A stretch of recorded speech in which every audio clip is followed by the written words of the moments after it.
Welcome, everyone. Episode 89 of Christian Geeks Rockcast. I'm Steve Chalk, and that's Britt Mooney right over there. What is up? It's 89? I thought this was going to be the year you graduated. Isn't that like 79 or something? Not that old. Not that young, but not that old. So this past weekend was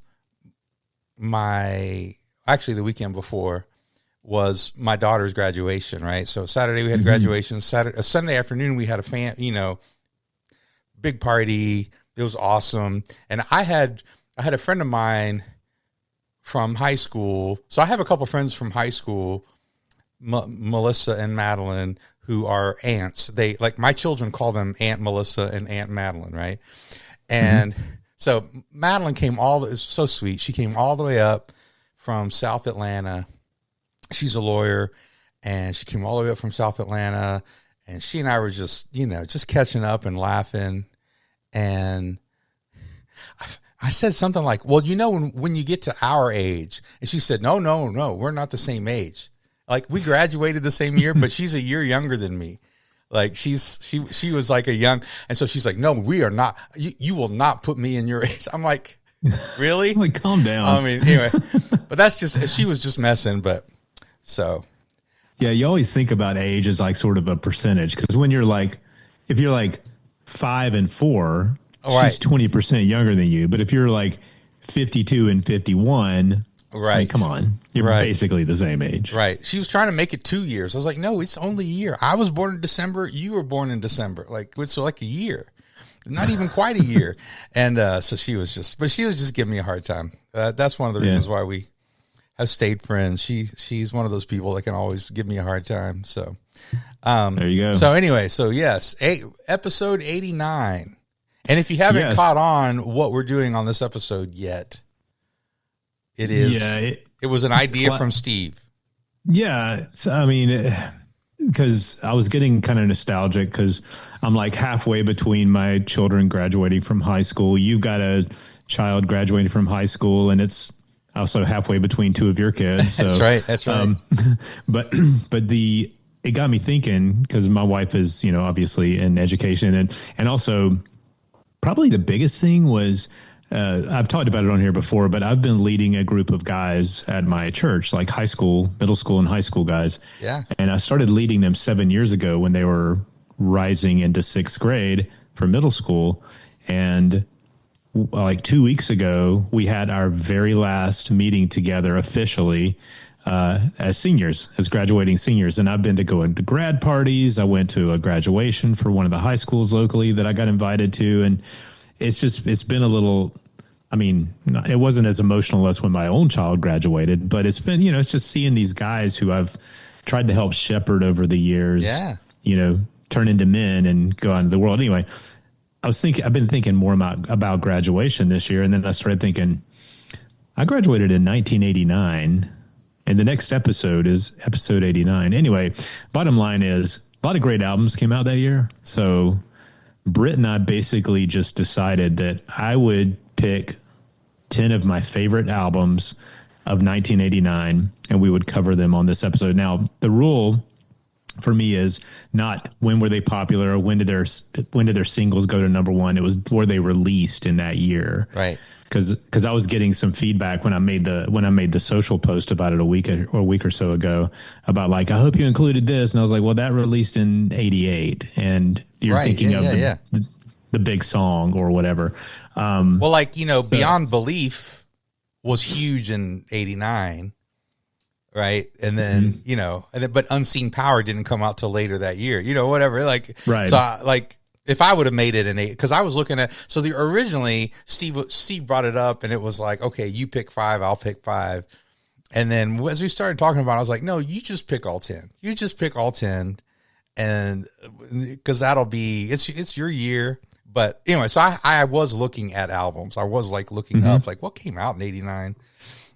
So we did overlap a fair amount, and sure. And just for the record, we haven't decided what episode 90 will be, but episode 91 will be Britt's class of 91 because that's when he graduated. Yep. And he'll choose 10 albums for that episode. And we'll do the same basic format and it'll be his stuff. So this one is going to be a little more me. If you know my musical taste, you can probably go ahead and pick some of those and figure out what they are. But I won't give anything away, but I don't know. I got to figure out how to do the thumbnail for this episode so that it doesn't spoil the surprise. So we'll figure something out. So before we get too far into anything, Weird Al, how was Weird Al? You got to give me the skinny. Yeah. So last night I went to see Mr. Weird Al Yankovic. It was just fantastic, and I will fight anyone who says that he's not a real artist because he absolutely is. The dude is. I mean, well, first of all, he's a believer, which that doesn't. I mean, it means I'm happy that he's a believer, but ultimately, we have shared values in a lot of places. But besides that, it's just the dude is just he knows his lane and he owns it. And so the funny thing is because I've seen him before. It's been, I think it was before I actually started dating Jill. So this was back in the late 90s. I think it was 1999 when I saw him last. But I've always been sort of a fan of his body of work. I mean, everybody, I think, going back to the, My Bologna and Eat It and Like a Surgeon and just all that kind of just silly stuff. If you were around in the 80s, it was hard to miss a lot of that stuff. But the thing that going there and going, because I went with my wife and both of my boys, just watching them just actually literally enjoy it, which I don't often get that from the entire family, but everybody loved it. Everybody had a good time. And, and they had something for, like, he did the theme song to Captain Underpants. So my boys were just like, he did that song and they was like, yeah, but it was great. I mean, it was a great time. Well, and, he has one of the, I don't know if it's still the same guys, but he had the same guys for the longest time, his band. Mm-hmm. And Bermuda Schwartz was still on drums. They could do anything. They could play anything.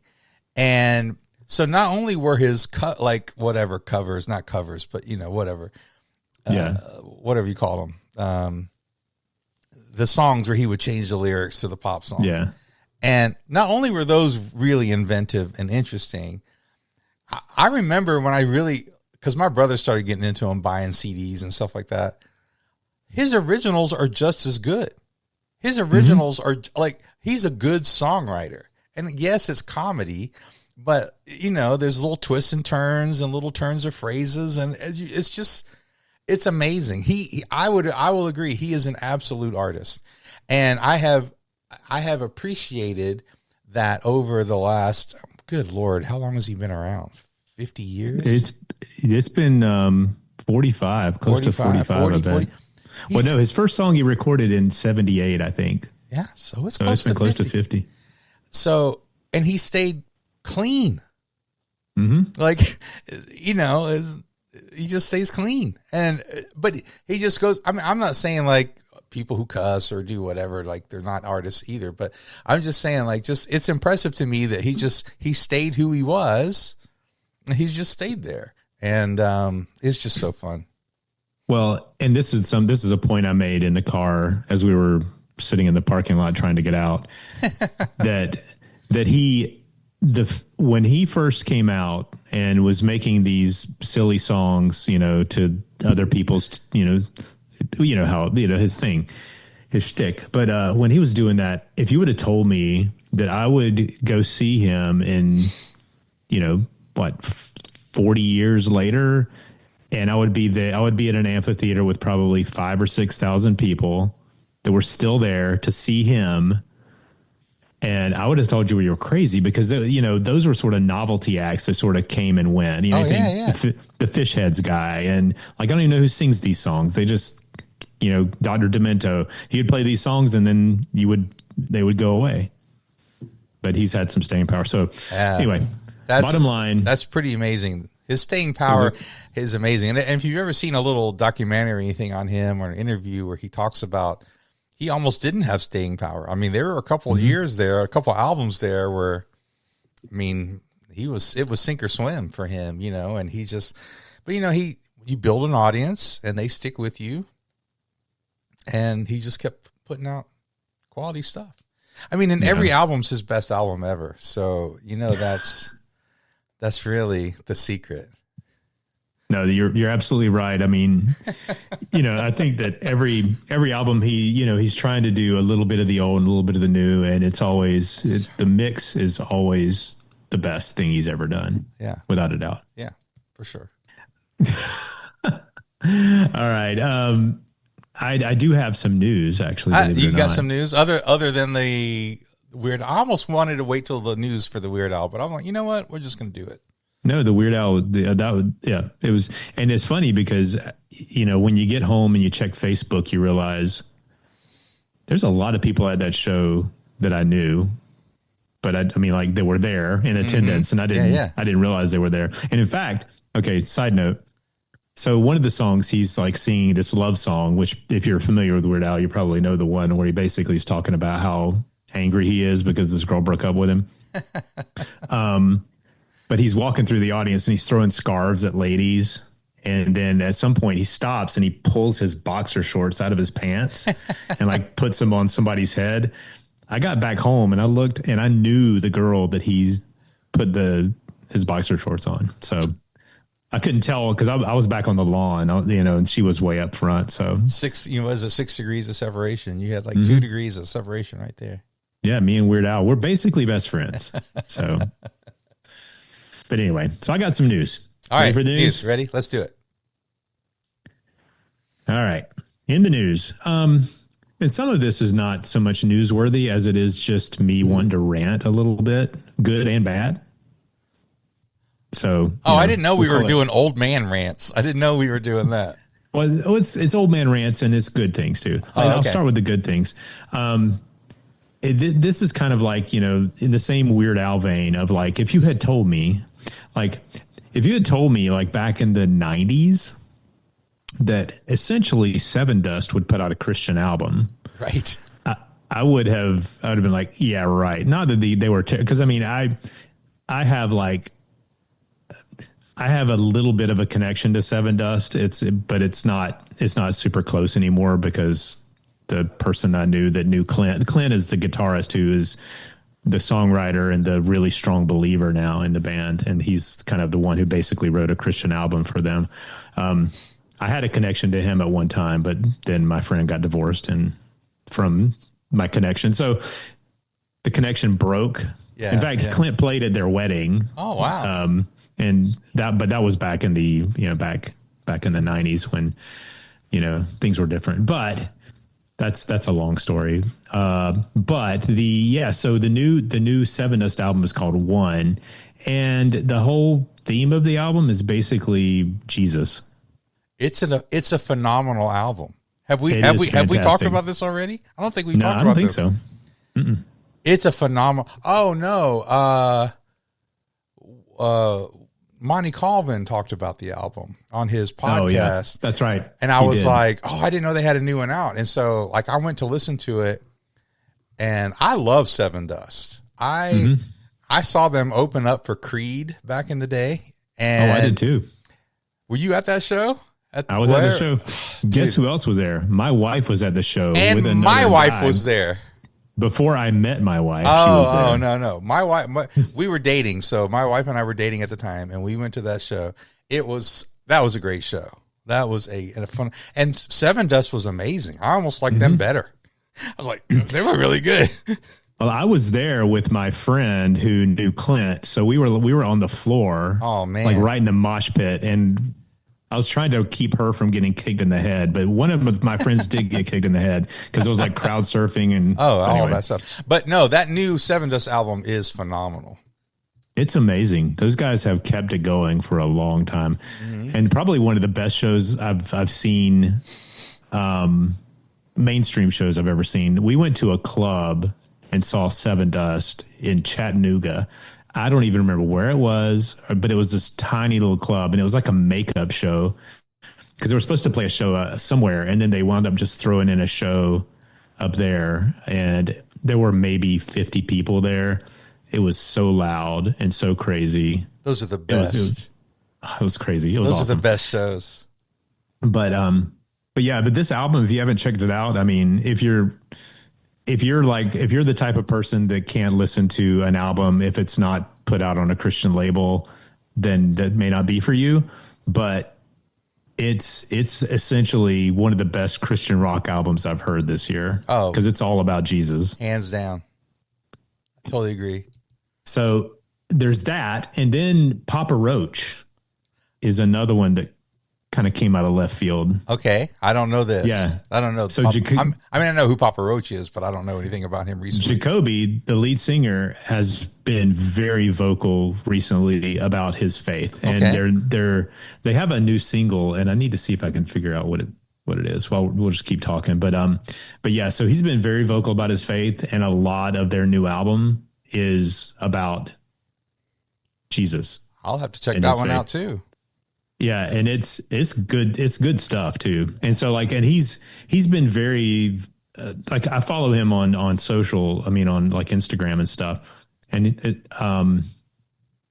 and I don't know. It's been kind of cool watching his growth, because you can tell he's he's kind of like figuring things out, and Wake Up Calling, I think, is the name of the song. But the song is about finding Jesus. It's really cool. It's cool to hear that part of the story. And I have another weird connection to Papa Roach, but I won't get into it, to their guitar player. So, but I know that their guitar player also has a connection to faith and that sort of thing too. I don't know how much of a part he played into it, or how strong his faith is or whatever, but it's not for me to decide. But it's just, I mean, those are kind of cool things. And then lastly, the Jason Mraz, which I don't know what his situation is, but he just released a gospel album, so it's kind of cool. In light of all the crazy stuff that's going on in the world, it's just kind of cool to see some of these mainstream artists doing some, like leaning into their Christianity. So, yeah. Well, I think that there is a lot of crazy stuff going on for sure in a lot of ways, but as talking with, you have kids that age, in the younger generations, and there's a lot of questioning happening. There's a lot of, and no, they're not all, Orthodox Christian questions, like, whatever, but there's a lot of, with all this uncertainty in the world, there are a lot of young people who see the emptiness of the social media and the this and the that and the thing, and they were like, what's real? And they're trying to ask these questions. And fortunately, I know some ministries are answering those questions in a real powerful way. And so you're starting to see a real kind of move towards some level of faith, whether it's, whatever it might be.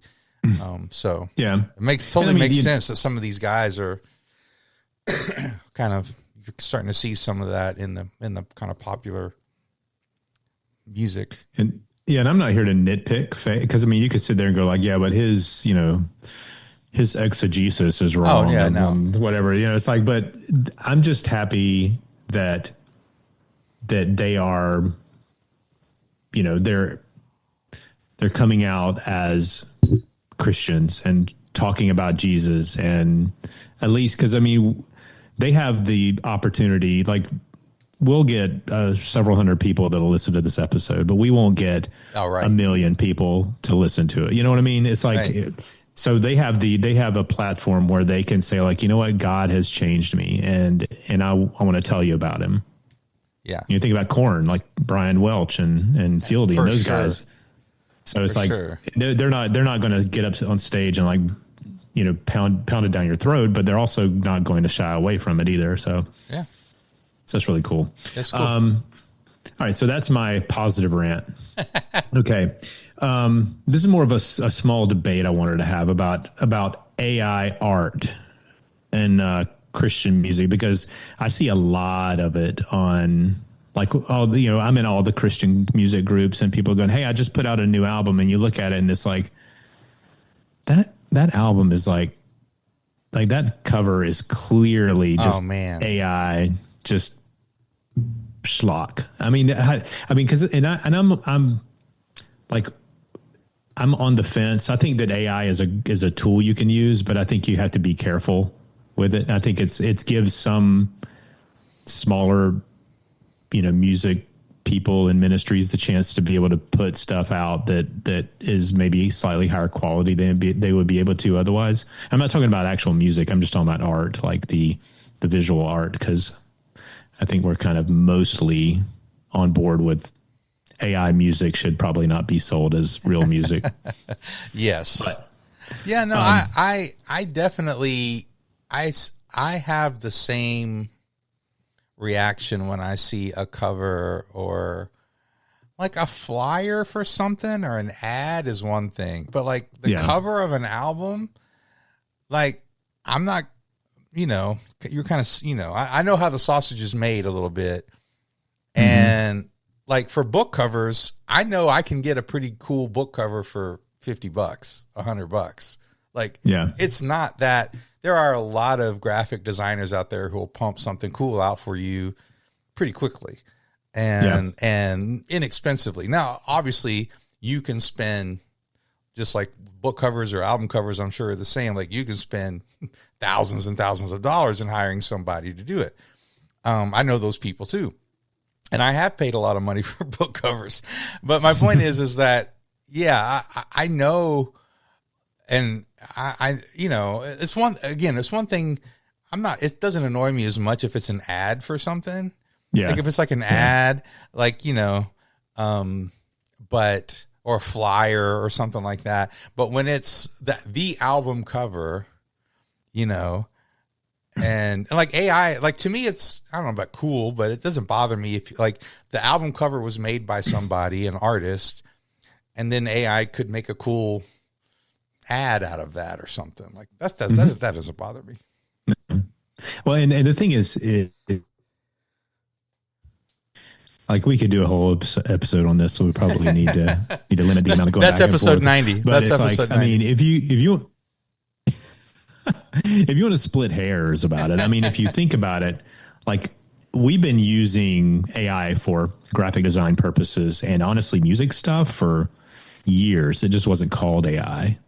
It's like doing background fills on photos, to black out backgrounds and do, or auto tune is a good point. It's kind of an AI, so I don't know. I'm not here to say yay or nay on really any of it. It's an interesting debate, and I think it's going to keep going. But all right, now this is my old man rant. This is the real old man rant. Oh, okay. And it probably, I'm pinpointing mostly, I think, one person, because I've been looking to see who this one person is on Facebook. They keep going like, pick one of these 4 albums. Pick one. And I look at the 4 albums. I'm like, no, I'm not playing your stupid game. I'm not picking one of these 4 albums. I'm with you. Stop asking me. All 4. This is or 3 or 4 or something, whatever. Yeah, and I'm looking at it's like, no, I'm not choosing. This is the stupidest game. It's like I don't have to choose one because I can't. I'm not. Just stop it. Hide all from. So anyway, that's my rant. And then second to last, and this is just more of an observation. The other day, somebody made a post, and this person, I appreciate it because and it's not something I didn't know, but they were like, when you listen to Pray in the USA by Morgan Cryer, you can really hear the Ty Tabor influence on that song. And I can tell you, I play that song on the radio. I've heard that song a million times. I listened to it kind of with a more discerning ear this time around, and it is so clearly Ty. Oh, I know. It's crazy. Like the guitar solo, I'm like going, if I pull that guitar solo out, it could drop into a King's X song, but I never in a million years would have said like King's X and Pray in the USA are the same type of song. It's crazy. Well, and there's a couple other songs on that album that are clearly Doug Pinnick songs.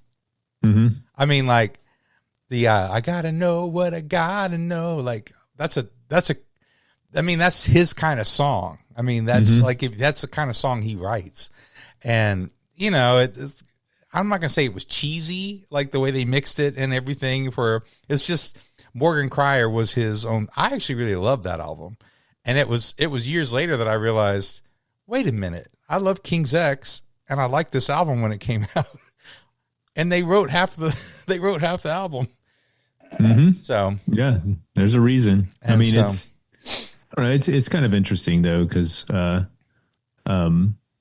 yeah, back in the day, those two things just, they weren't even in the same stratosphere. But now when you listen to with a more of a discerning ear, you go like, yeah, I see. Yeah, I see what they did there. All right, so that's my observation. Now the last thing I have is the new Stryper song. We got to talk a little bit about the new Stryper song. I'm all right. I'm okay. It's amazing. The song is not all right and okay. It's way better than that. It's pretty good. It's really good. I thought it was really good. Now, this is my hot take. Sorry, stole your hot take. We haven't done a hot take in a while. We haven't. So this is my hot take. And this is not a negative. I'm not saying this to be negative, because I think it's a positive. I look at Stryper, like the Stryper of 2026, as almost being like Taco Bell. And what I mean by that is like the songs are basically, because you go to Taco Bell, they come out with a new dish. It's really just a different combination of the same stuff you get in other dishes. So I feel like I listen to that song and I'm like, it's a different arrangement of a lot of the same things. It's good though. It's really good. Like that song, to me, it is and it's funny because I sort of like independently had an observation about the song, how it feels old school with some of the harmonies and guitars, but it feels like very new Stryper. And that's basically what Michael said about the song. And so I felt vindicated by my opinion on that. But at the same time, it sounds like a lot of the new stuff too. So it's kind of like, I'm going to pull this from this and this from this and this from this and mash it together, and we got a new song. But it's good. Yeah. I'm. You know, it's. I have to be careful because when you've been writing music in the same style for how many albums now? 18. And what did he say? How many are there? A lot. Yeah. Excuse me. And there's only so much you can do. That's the way I feel about it. There's only, if you're gonna keep with this style, then there's really only so much. I'm not gonna say originality, but there's only so much new stuff. I mean, you can't really, there's not really much more you can do with it, and so it's gonna feel. Excuse me. It does feel very similar to other things that they do, but like I said, I don't think it's that they're just trying to be similar. I just think they're trying to stay in a style, and it's like, well, this is what we do.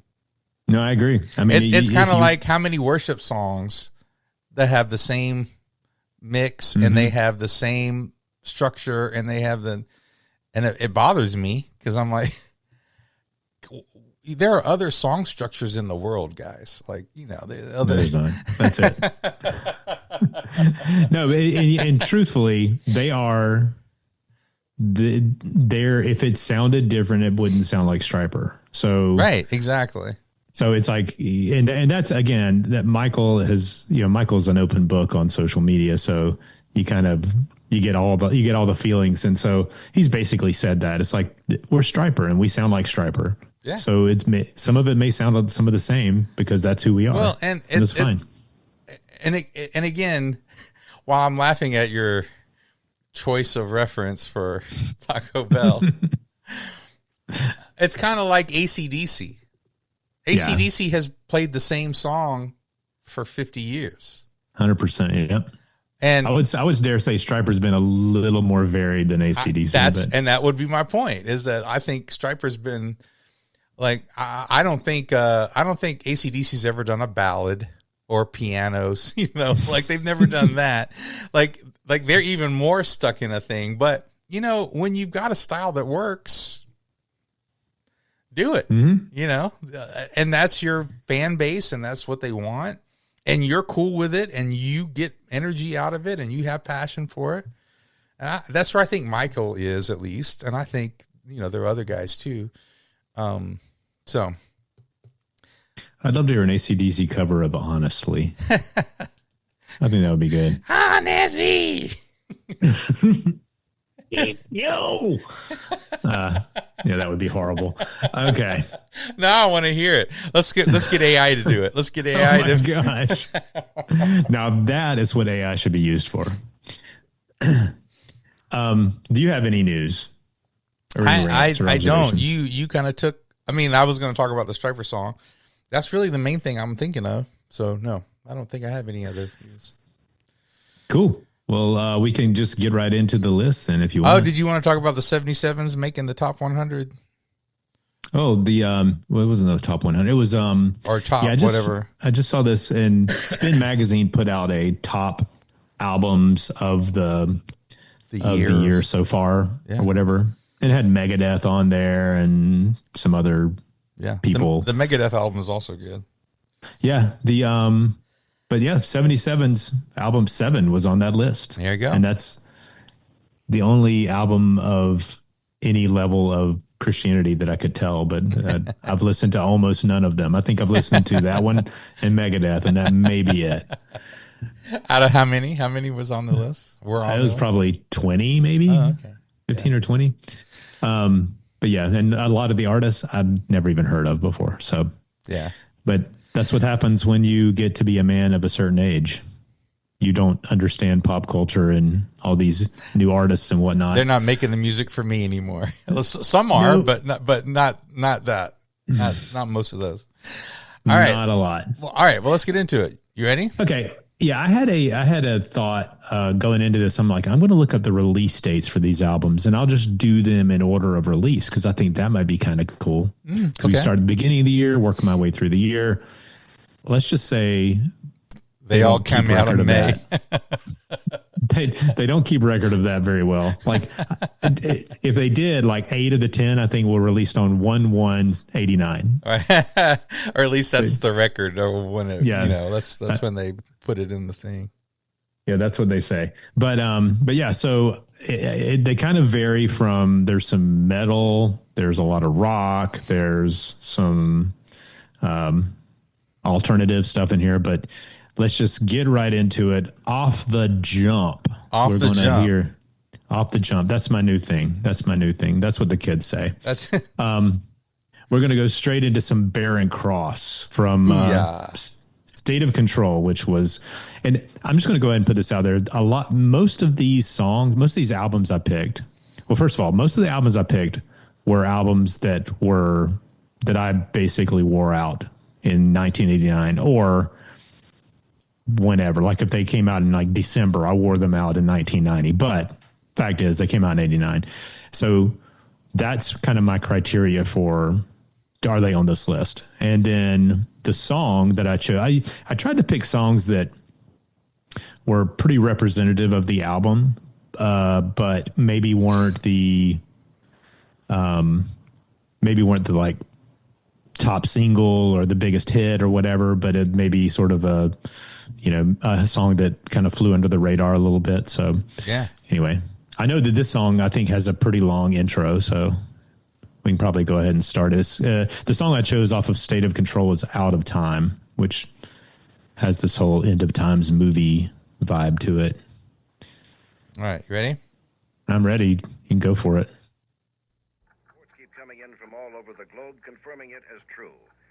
To say that the world is in a state of shock this morning would be to understate the situation. The event seems to have taken place at the same time all over the world just about 25 minutes ago. Suddenly and without warning, literally thousands, perhaps millions of people just disappeared.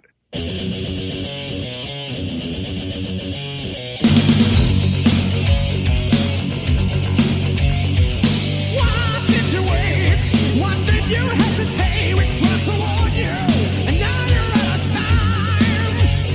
It sure was your way. Now you're gonna pay. The party's over, and you've been left behind. We tried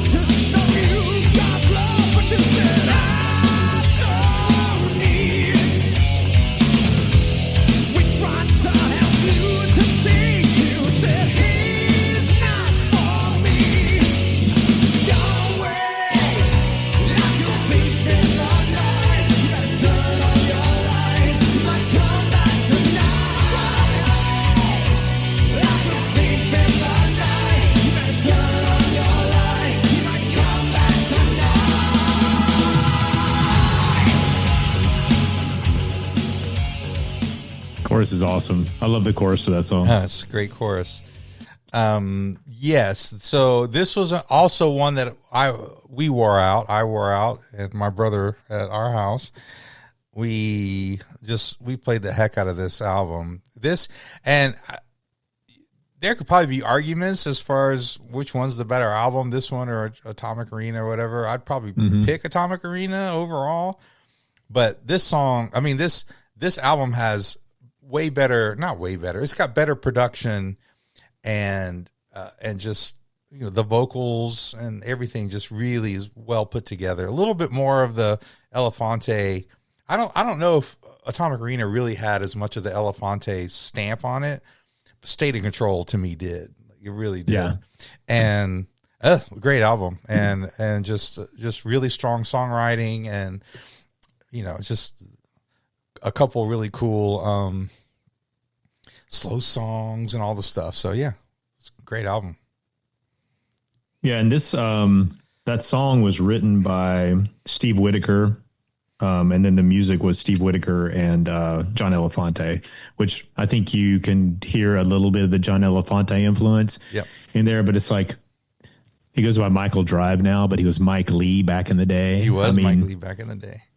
Just obviously he sounds a lot like Iron Maiden. Mm-hmm. And so there's a lot of comparisons. I got that right, like Iron Maiden, not Judas Priest. I always get Judas Priest and Iron Maiden mixed up. Yeah, definitely Iron Maiden. Yeah, so they get a lot of that comparison, but it's like, I mean, clearly he's got a lot of talent. I mean, he's got an incredible amount of talent. They were able to sort of capture that. And Atomic Arena to me, like I like this one better than Atomic Arena, but I think that's because this is when I really got into Barren Cross. And I was familiar with Rock for the King. Like we had that single at the radio station. We didn't play it that often, but we had it. But we didn't have a lot of opportunity to play that. But and then Atomic Arena, I didn't get into it that much. And then I got into this one. Then I went back and got into State of Control. I did that a fair amount over the course of my years with different artists.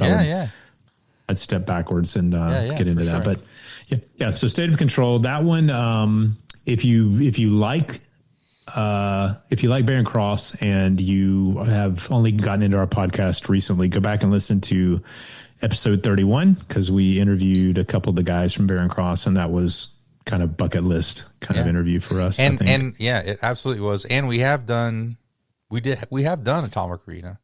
Yeah. Yeah, we did that right around there. It was 30 or 32 or somewhere in there. Yeah, somewhere in there. So check it out. All right. Next. All right. So my next song is a band that I was very much into. I've been into this band well before this, and this probably isn't my favorite album by them, but I was still in the midst of wearing them out, and that's Rez. They were going by Rez at this time, just Rez, no band. No Resurrection. But don't let that fool you, because you may not be able to search for Rez and find this song. You may have to search for Resurrection Band or something like that if you're looking for it on streaming. I did. In order to find it on Apple Music, it was Resurrection Band. Which is crazy. And I know that if they could go back and redo things, maybe they would do things a little differently. But the album is Innocent Blood, which came out, of course, in 1989. There's a lot of options on this album for songs. I like Where Roses Grow is an incredible song. Laughing Man. We played Bargain on Best Cover Songs episode. Mm-hmm. The Who cover they did. Altar of Pain is an incredible song, but I chose ultimately the song 80,000 Underground, and I'll talk about what it's all about a little bit later.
We know Rez, and Rez is very much, they're very issues oriented. A lot of their music is very, like, it's not very lighthearted.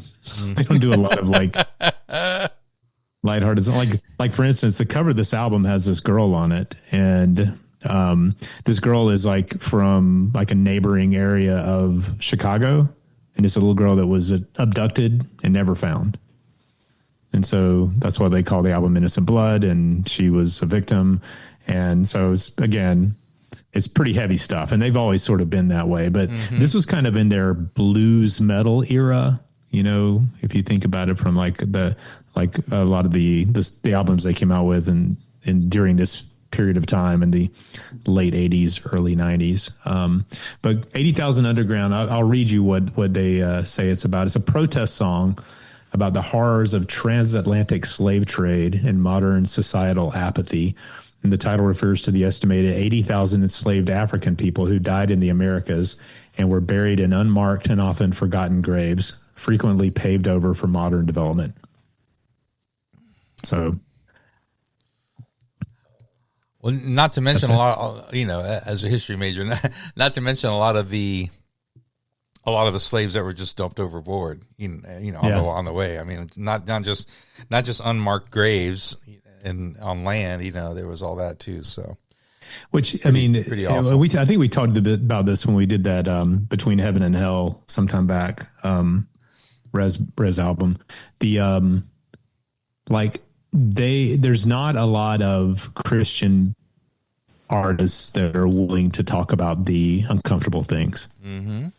And they are like they step right into it. And I guess my perspective on that would be they're not. It's kind of like when we did Adam Again, and for certain people, these are the topics of their conversation. Like, it's only uncomfortable if these aren't the topics of your conversation.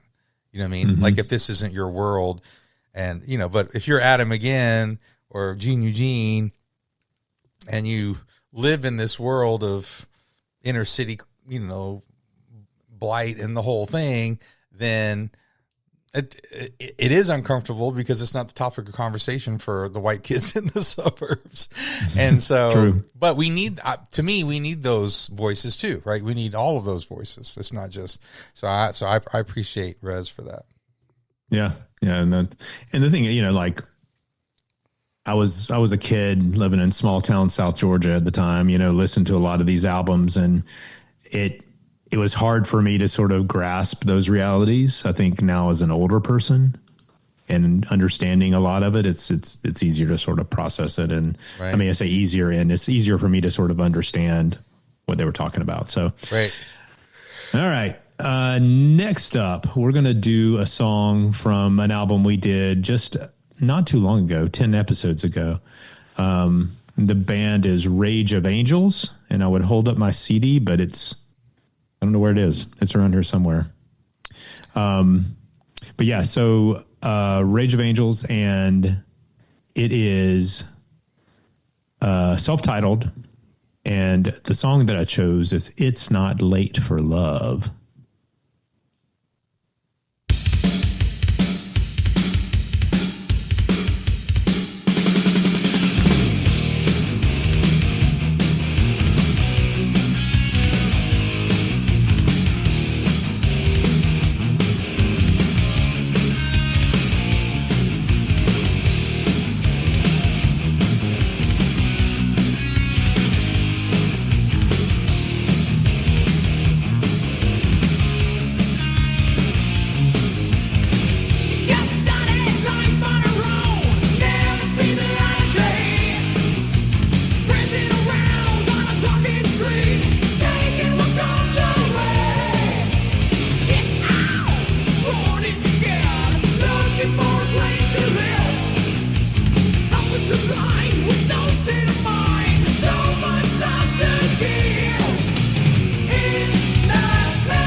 Yeah. Rock on, man.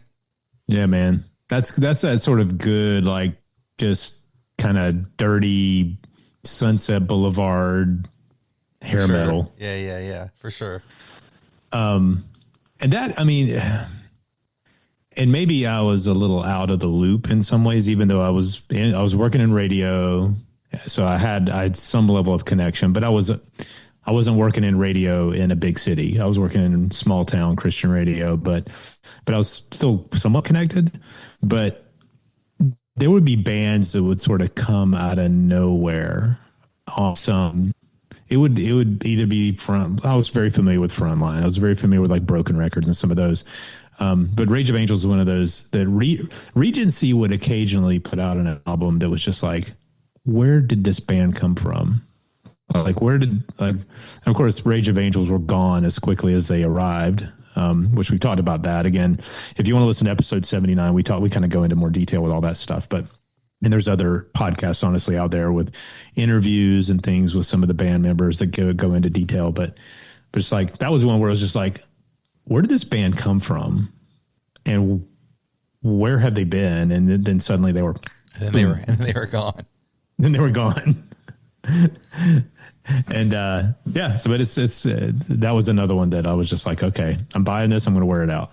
Well, a lot of the bands, to me, a lot of the Christian bands, to me, came out of nowhere, and that's why I loved the thing that you could do at the Christian bookstore where you could open the tape and listen to it, because it was like, okay, that looks cool. It looks like metal. It looks like something I would like.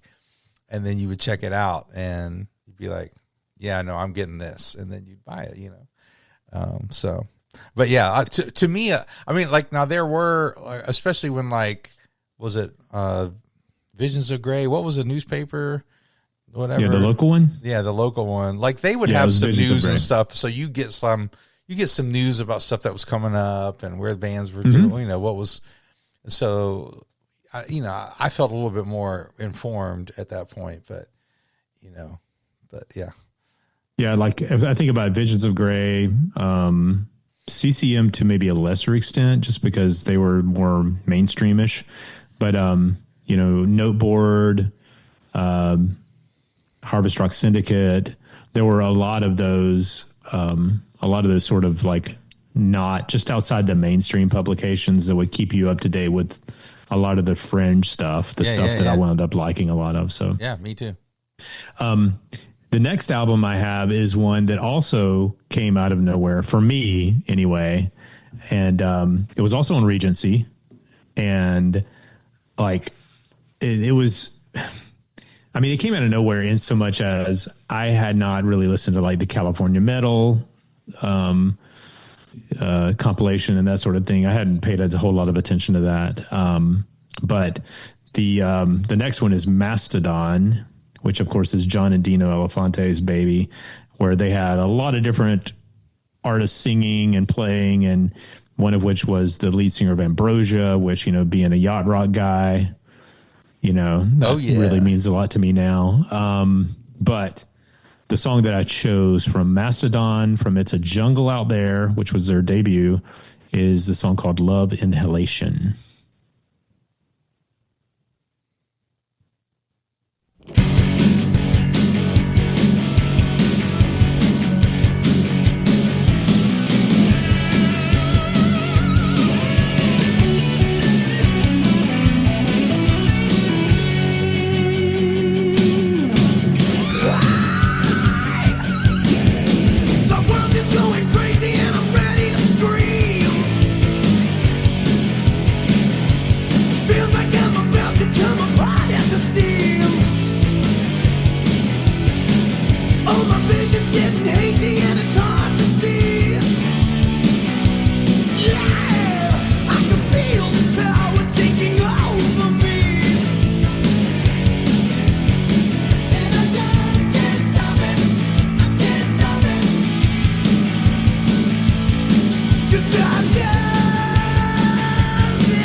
So that song was sung by Perry Lee, and I tried to look up Perry Lee and figure out what else he had done, because he also sang "Innocent Girl" on this album, which is also a fantastic song. Mm-hmm. I can find nothing about Perry Lee anywhere. Some dude from the church, he's like, "Hey man, you sound great. You just why don't you just." The dude should. I mean, he should have had a band like the Perry Lee band. I would totally buy their album. Perry Lee, if you're out there, let's do something. Let's make an album. We Let's love you, man. We love you. Yeah, I mean that song. I mean, there's so many songs on this album that just get me fired up. I mean, I just love it. And we did this album back. Yeah, we did this album 56. But yeah, I love it. I love this whole album. I mean, it's got some slower songs on it. Like "Shine On" is a great song. It was co-written by Mr. Bob Hartman of Petra, sorry. But it's, I don't know. It's a great album. Yeah, it is a good album. For sure. Next on my list, this is probably my top album of that year. So these don't go in order. I forgot to say that. There's no order to these other than I'm just kind of mixing it up a little bit. Because I think somebody came on and commented on my social, the video that I did, which got it got 4 figures views, man. It's over 1,000. Oh, I know. I'm pretty famous. But I don't know if you know, but I'm kind of a big deal. I'm kind of a big deal. They said I won't tell what album it is because it may be on this list, but and we haven't done it yet. But they were like, "You better have this number one. If you don't have this number one, then I don't understand." I'm like going, "Well, I don't have this is just top 10." And honestly, I probably could have slotted multiple in. This is kind of what I was feeling right now, and that's kind of how I do most of these lists. Is what am I feeling today? Ask me next week, maybe different. But I think this album that I'm about to mention is one I listened to more than any album that year, and that is King's X, Gretchen Goes to Nebraska, which we just talked about it recently. I mean, just earlier about Morgan Cryer and Ty Tabor and Doug Pinnick and how they were playing with Morgan Cryer back in the day and writing a lot of his songs. And this is their second album. And it was about this time that we had Morgan Cryer in concert. And I've mentioned this story a couple of times on here, I think. We had him in our radio station sponsored a Morgan Cryer concert. And after the concert, we were out to eat at Shoney's because that's what you do in Waycross, Georgia. You go to Shoney's after the concert. And Morgan was like quizzing me on what kind of music I liked. And I told him, I said, I like everything, but I like heavy music and I like, regular rock music and stuff. And he was like, you should check out my old backup band. They have a band called King's X now. And I had just gotten into this album. And I was like, dude, I'm all in on King's X. I was like, but they were your backup band? So anyway, that was a pretty cool experience. But yeah, so Gretchen Goes to Nebraska, to me, just one of the best albums ever released by anybody. And the song that I chose, which, there's a lot of songs that we could have played, a lot of the bigger songs, but I wanted to play Fall on Me because I love it. I think it's good.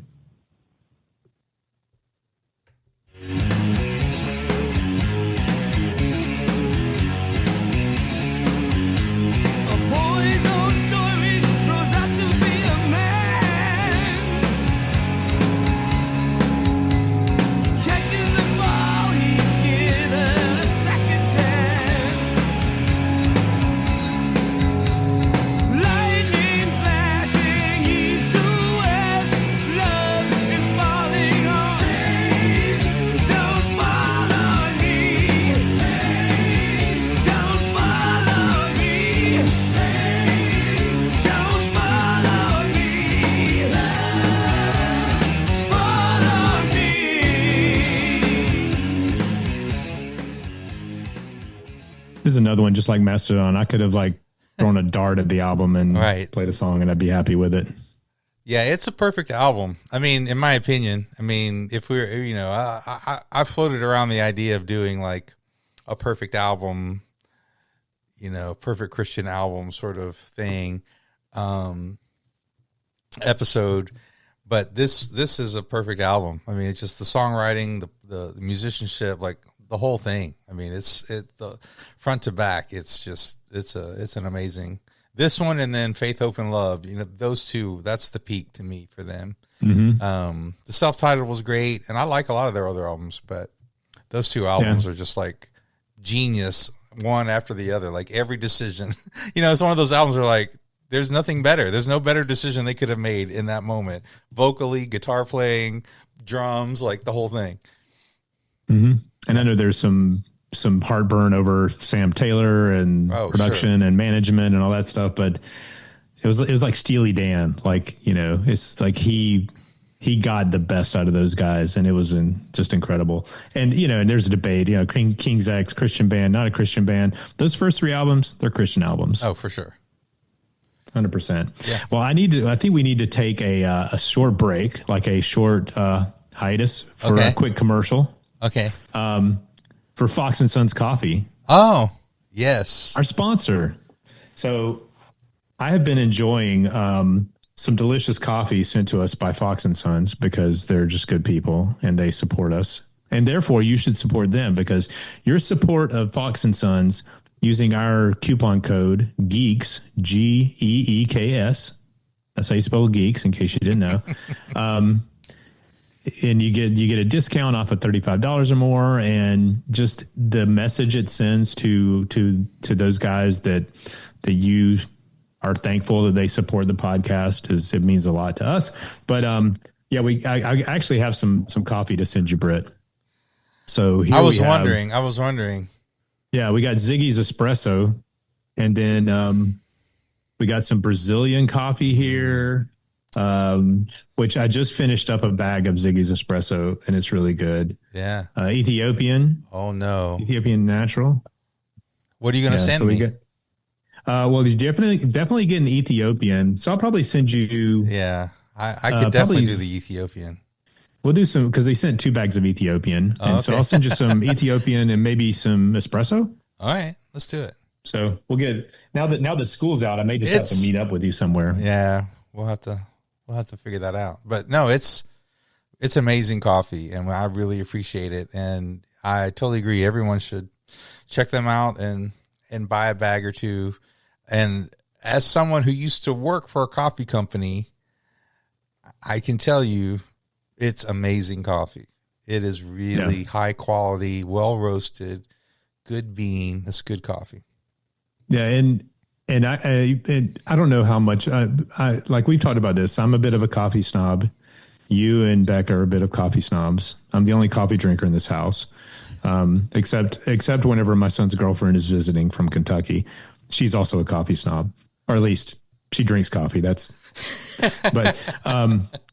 if you've only ever had, like, you know, Folgers or Maxwell House or Community or some of those things you might buy at the grocery store, you haven't really had good coffee. Like this stuff, when it comes to your door, it was like roasted maybe a week ago.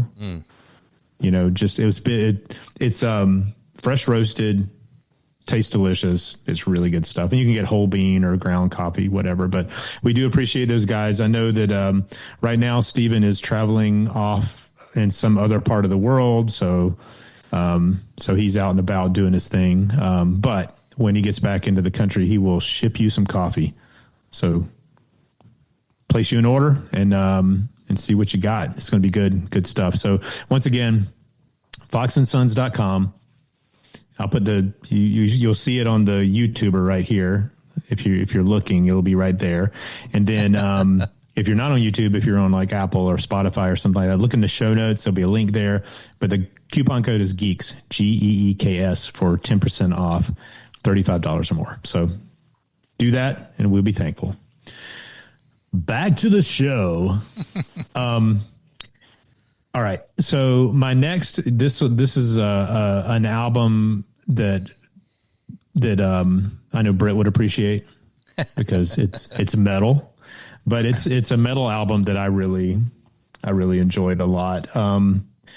And it was the debut album by Deliverance. So because that was kind of in the meat of like Injustice for All had just come out recently, you know, and that sort of like that mainstream thrash, like chunky metal, you know, and I don't know, just hearing a legitimate Christian band play legitimate thrash to me was like one of the coolest things. And it sounded good, and it didn't sound like it was recorded on a tape player. You know, it was actually recorded in a studio. And I'm sure they would probably disagree. They probably thought it could be better, but to me, it was amazing. So, Deliverance, self-titled debut. This is the song Victory.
Just good stuff. That's the first song. The first song on the album. So it's like, imagine if you didn't, like, if you were at the family Christian store and you saw that looks like metal. You pop it in, and that's what you hear, like going, "Thank you, I'll have that." Thank you. Yeah, this was one of those where I heard about Deliverance, and it was one of those things where, for me, like you said, sometimes you got into a certain album by a band and you kind of went back and got the other, you know, some of the other albums. That happened to me with Altar Boys. And it kind of happened to me with Deliverance, because I heard about Deliverance, but by the time I heard about Deliverance, Weapons of Our Warfare just came out. And back in those days, we talked about this on the show. A lot of these Christian bands would come out with an album every year.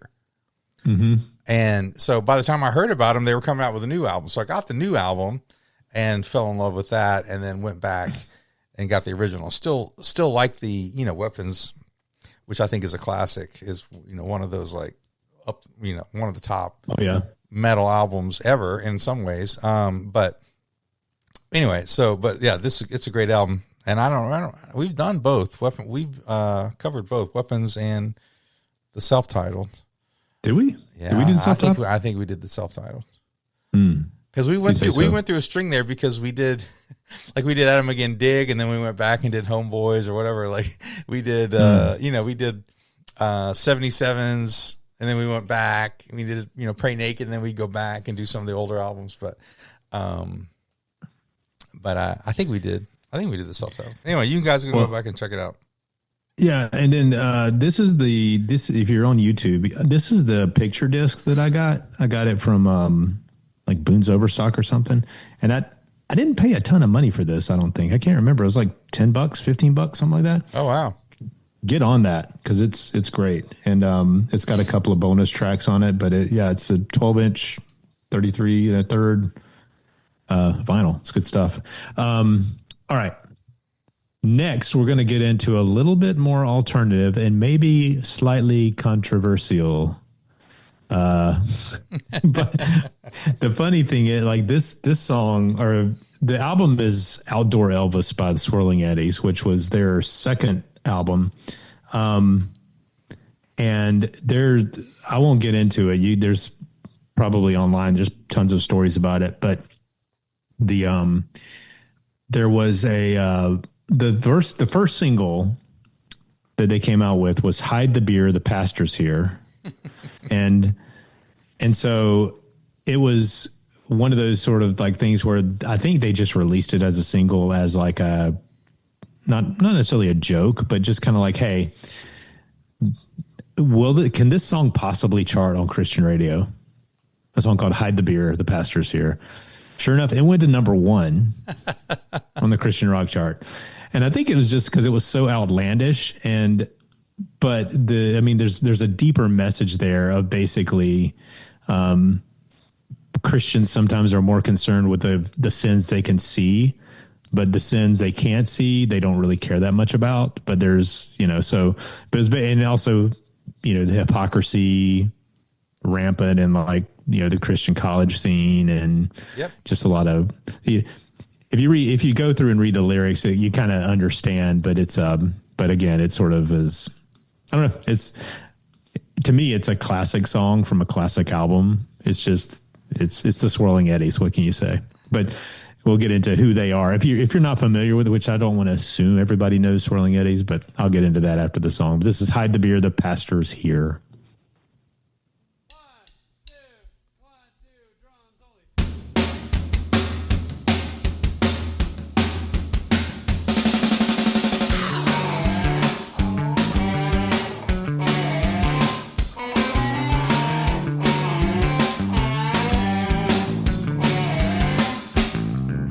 The straw runs down his arm and leg, under the carpet out to the keg. A secret party tonight at Point Loma. And the hate in your heart you're hiding well, but the booze on your breath is easy to smell. There's a six-pack to hide on the oral use side. Let's drive to Oklahoma and hide the bear, the pastor's here. Your career, he might find out that we're human beings. Bring us all down to the wreck and the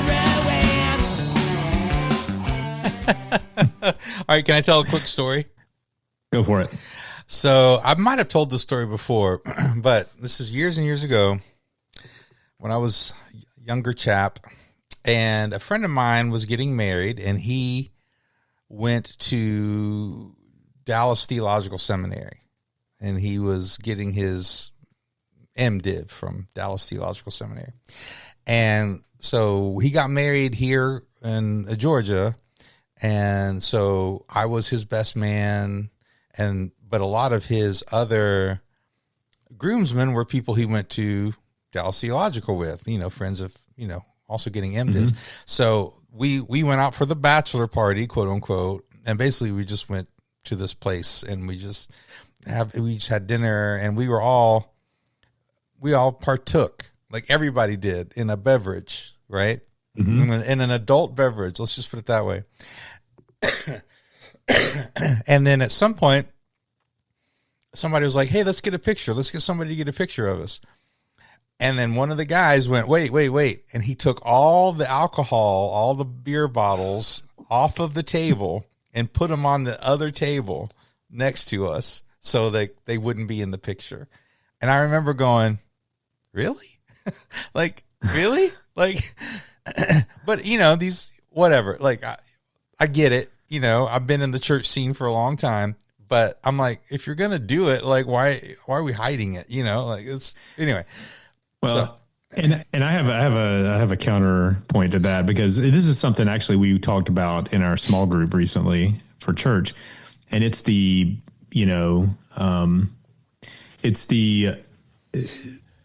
the version of there's a couple of different ways to look at it. There's Paul, I want to be, all things to all men, that some might be saved. But then there's also the, don't do something if it causes my brother to stumble. And I can tell you on social media, you don't know who's going to stumble if they see a picture of a bunch of MDivs. Well, yeah. Okay. So beer. This was before social media, but I do agree. Okay. I do understand that idea that, I don't want to cause my brother to stumble, sort of thing. That's not the vibe I was getting at the time, but you could be right. You could be right that that's what they were thinking. Yeah, I mean, I don't know. And maybe, maybe somebody was like going, I can't let my mom see this or whatever, who knows? But yeah, but that's funny, because I've seen that same thing happen before too. All right. So talk about the Swirling Eddies, because so I know about them, but I'm definitely not familiar. it's basically like a super group with the core of the super group is Daniel Amos. And so this is their second album. Their first album was Let's Spin. They had a whole Guess the Eddies contest, but it was pretty clear as soon as you heard a song that it was basically Daniel Amos. But it's like Terry Scott Taylor, Tim Chandler, Jerry Chamberlain, Greg Flesh, Dave Raven, Rob Watson, Gene Eugene. And they all went by pseudonyms like Camarillo Eddie, Arthur Farty, who is infamous for his yodeling party, Burger Royale, Spot, Gene Poole, Hort Elvison, and Prickly Disco.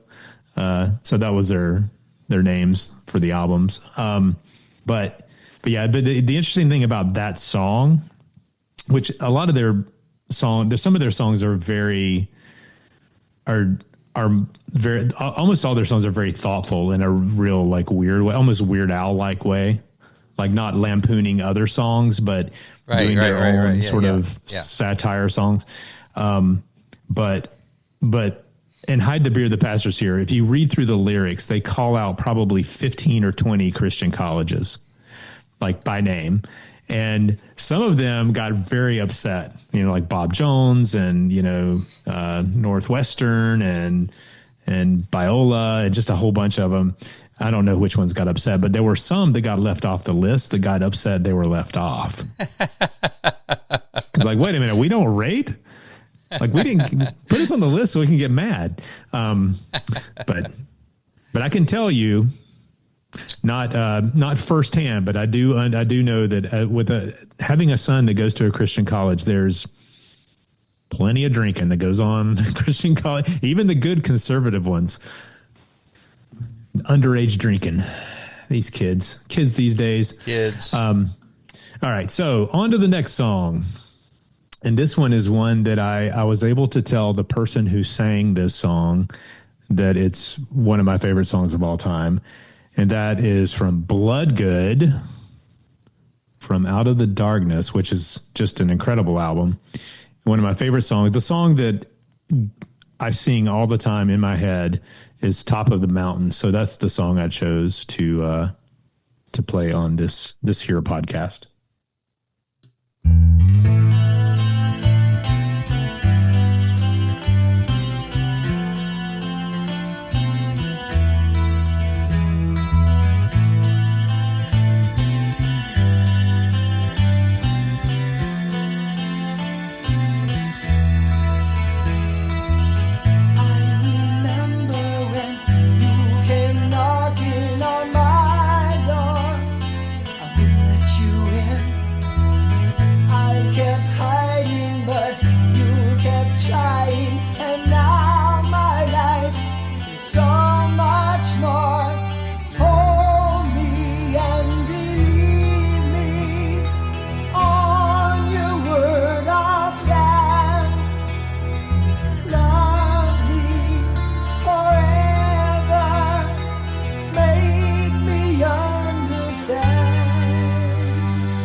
Great song. It's a great song. And this was the first album I think that Paul Jackson played on as an official member of the band. Right. And I didn't think David Zafiro could be replaced, but Paul Jackson is great. Amazing. He's an amazing guitar player. Yeah, so this whole album is fantastic. So Yep. Another perfect album, in my opinion, from that year. Just like front to back, perfect. Yeah, so much good stuff on that. So check it out. And that was also the year, I think, was it that year or the next year that they put out the live albums? It might have been the next year. It might have been 1990 when they put out. Yeah. Seems like 90 sounds right. I think I've got at least one of them upstairs, but yeah, but Rockin' the World or Rockin' America or whatever it was called. I think it was Live in America. Live in America. America. Well, they did have the Germany one too, which I think I may have that one too. The live Germany album. Germany, yeah. I think that was later, wasn't it? I think it was later. Anyway. Yeah, I think it was later. The next one album. I have. Yeah. That era of Blood Good, like there were some pretty consistently good records right through there. Not that their newer stuff wasn't great, and the new Les Carlson, it's good stuff. Check it out. Which also has a whole lot of Paul Jackson on it. All right. So I went back to the alternative for my 9th album. Again, they're not in any order, so don't get upset. But so my 9th album was from LSU, which later would be known as LS Underground. But the album is Waking Up the Dead, which was the follow-up to Shaded Pain, which we have is done. By far, we did that one. By far my favorite, probably my favorite Mike Knott related album, Shaded Pain. When was This Is the Healing? I like that one too. That one was 90 or 91, yeah, I think that was, maybe. It was shortly after this one. I think it was. I'll have to look see if that was in 91. I'll have to look to see if that was in 91. Mm-hmm. Because I really did. I don't know if I wore it out, but I did like that album. I'm not your cuss word, am I? Sorry. That's good stuff. But yeah, this was. To me, this one, Waking Up the Dead, is not as good as Shaded Pain. But it was a suitable follow-up. And like Shaded Pain was on Frontline. Waking Up the Dead was a Blonde Vinyl thing. It was after Mike had started Blonde Vinyl Records, which that's a whole thing. But it's just, to me, it's a great album. And it's very typical Mike Knott. And this is the year that I saw them I saw them in 91 at Cornerstone. So they did a lot of these songs, like, this is the one that has Ocean Blue, The Bomb, Carry Me to Cairo, Dancing in the Kettle. Anyway, it's just so many good songs. But I chose The Bomb as the song to hear because it's just very representative of the album, I think, and it's the first song. It's the bomb. It's the bomb, bro. All right, you ready? As the kids say. Yep.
Nice.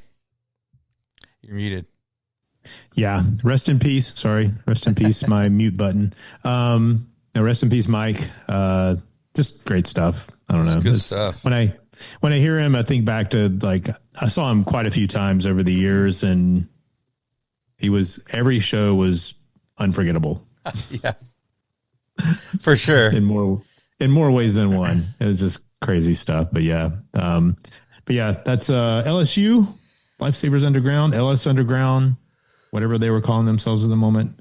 And Waking Up the Dead. So that was my 9th. And my 10th, this is the one that I was going to get called out on, apparently, if I didn't include it as my number 1. I'm not going to say it's my number 1 because I think that's unfair to the other 9.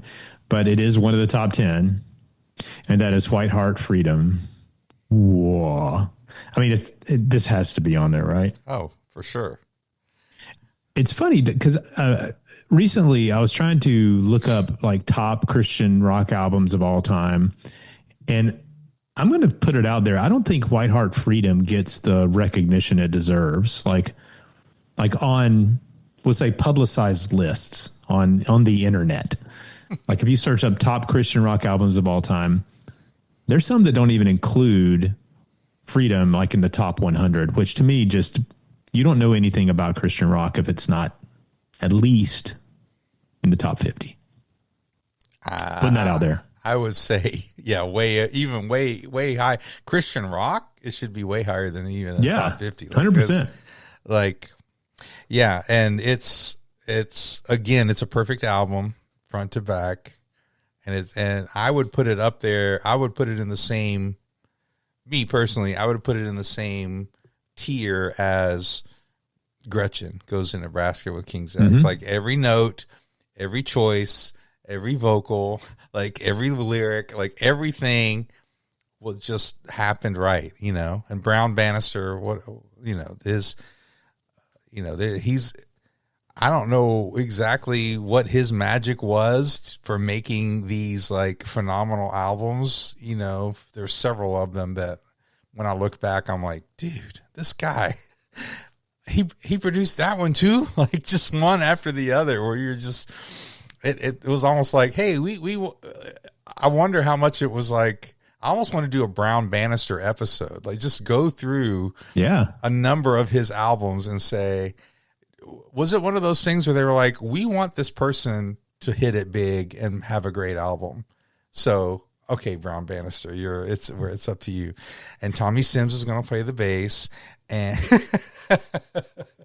and maybe Chris McHugh is on all of them. I don't know. He's on a lot of them. And so this is just one of those that, and even among the Brown Bannisters, to me, this one just, I don't know if it takes the cake, but it's up there, man. So so what song did you pick? This, okay. I was going to say that, like, this collection of musicians, like Whiteheart has had some real high level, obviously Dan Huff, David Huff, like they've had high level musicians, Knox, and the guys later. Yeah. But this one was lightning in a bottle to me. Oh, it was for sure. But the song that I chose for this is Invitation. Again, I could have chosen pretty much any song. I wanted to do, since we're, it's topping off the list, just do something with a little bit of punch to it. So I chose Invitation.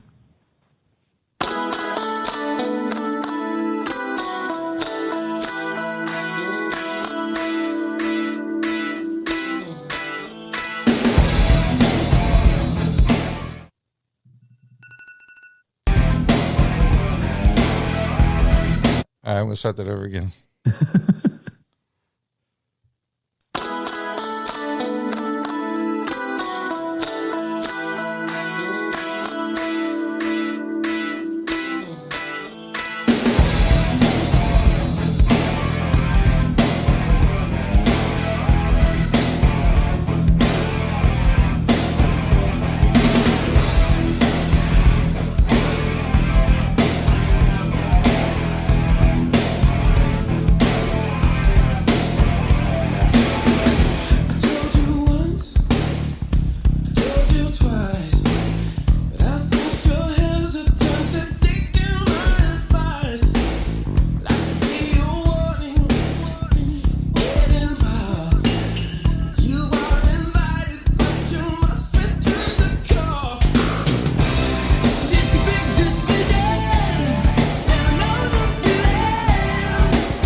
That riff is like nasty mean. Like the riff is amazing.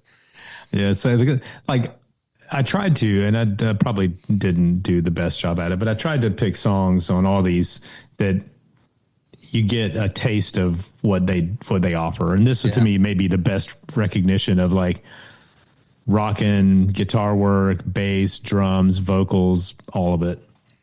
Now, who was singing the verse? Is that Sims? I'm trying to remember who's singing the verse because I don't think it's the keyboard player, is it? I think it's Tommy Sims. I think it's Tommy. Yeah, I think it's Tommy Sims that sings that. And I can usually tell because he's got a little bit of a sort of a funkier tone to his voice. Yeah.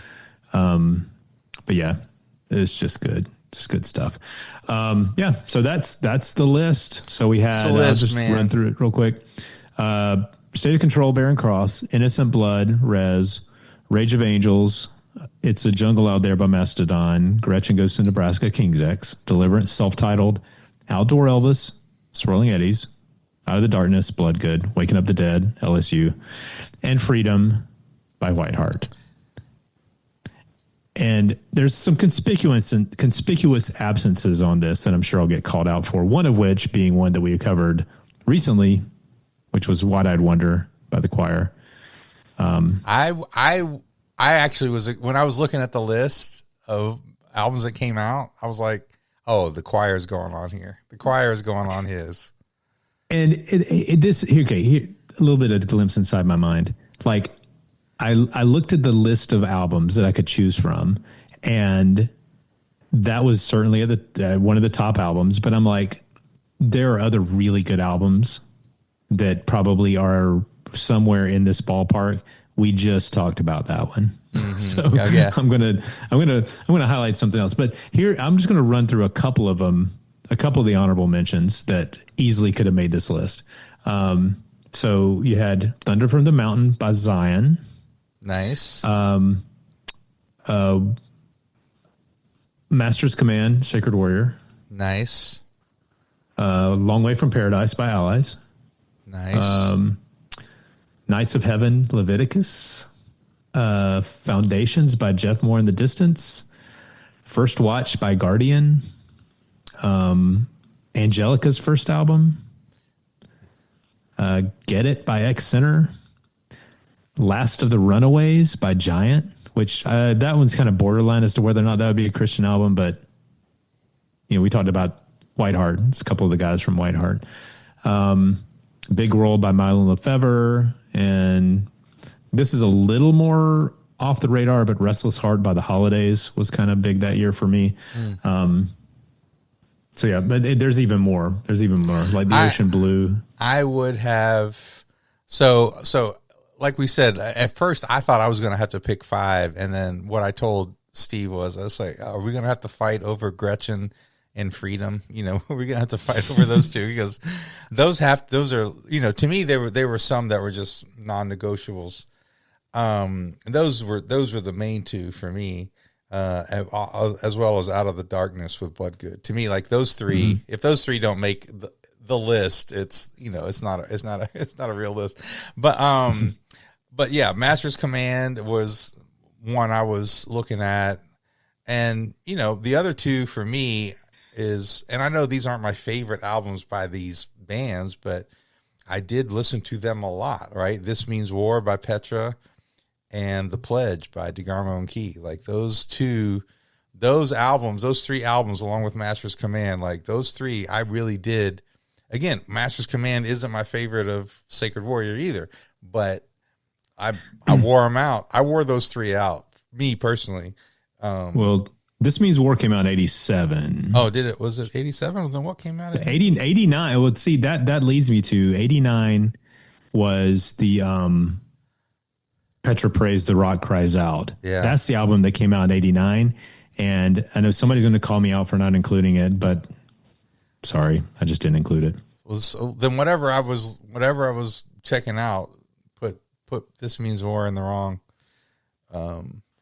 year. But shame on them. Shame on them. I think. But yeah, because This Means War, because I think 88 had. Let's see. Was 88 On Fire.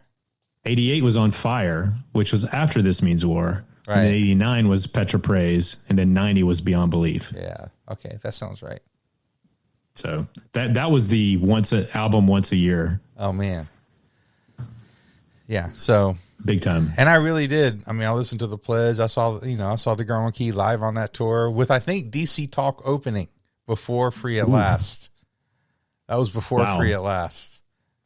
And they had dancers. They had dancers on the stage. They played the tracks, and then they had dancers on stage. And Kevin before the full band. And Kevin was on the keyboard. We always made fun of him because Kevin was on the keyboard, but it's basically because he couldn't dance. Like he just stood back there and looked like he was playing the keyboard, but he was, it's kind of like, I was like, isn't this backing tracks? Why are you playing the keyboard with backing tracks? Well, I'll reference his solo album, The Imposter. So he was the imposter. Yes. So anyway, great list, man. You definitely, I knew you were going to have a little bit more of the alternative than I would have had.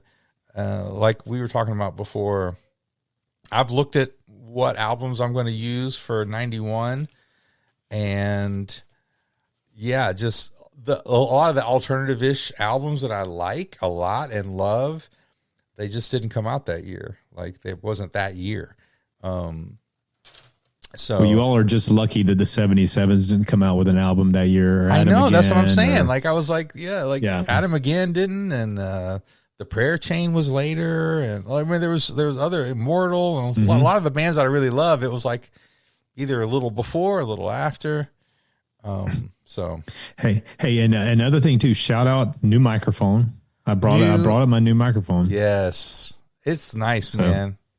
Thanks. Hopefully it sounds good. I don't know. You guys can let me know if it sounds better. But yeah, this is my thrift store microphone. I don't like to tell everybody this, but I'll tell you guys, it's a secret.